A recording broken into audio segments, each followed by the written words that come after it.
Ba't mo kinain? Naku sir, sorry po. Sorry.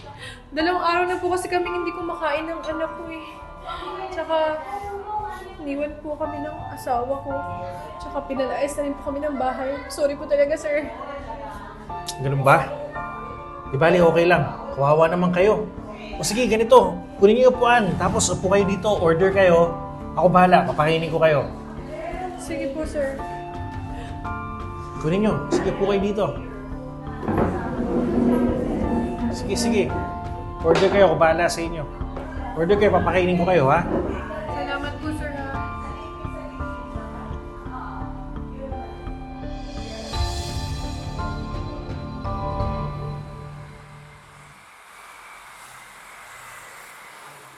Sige, kain lang kayo dyan, ha? May tumatawag sa akin. Hello? Nasaan ka? Oo. Andito lang ako sa coffee shop natin. Sino naman kasama mo? Merong mag-ina dito na pinakain ko eh. Naawa kasi ako sa kanila kaya inorderan ko. Sino ang niloloko mo? If I know, mag-ina mo talaga yan. Ha? Okay ka lang? Pwede ba mag-usap tayo ng maayos? Wala nang tayo! Akala mo may isahan mo ko? Pwes, ikaw ang naisahan ko. Teka, ano ibig mo sabihin?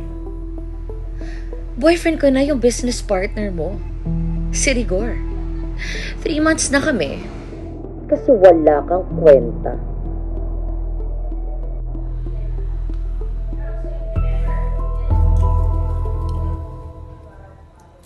Naku sir, sorry po ah. Dahil po yata sa amin, nagkahiwalay po kayo ng boyfriend niyo. Wala yan. Huwag mong isipin.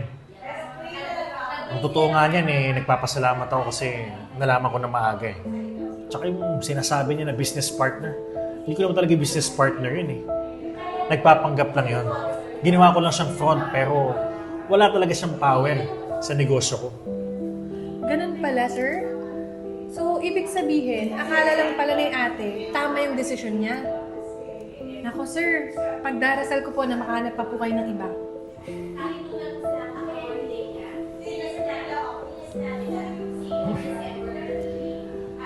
Eto, engage sana kami. Pero dahil nakilala ko siya, nalaman ko yung pagkatao niya, malamang wala na akong paggagamitan nito. Sa inyo na lang itong mag-ina, gamitin niyo sa mabuti. Hala sir, sobra-sobra po ito. Maraming salamat po sir. Thank you po. Makakatulong sa inyo yan. Iwan ko na kayo.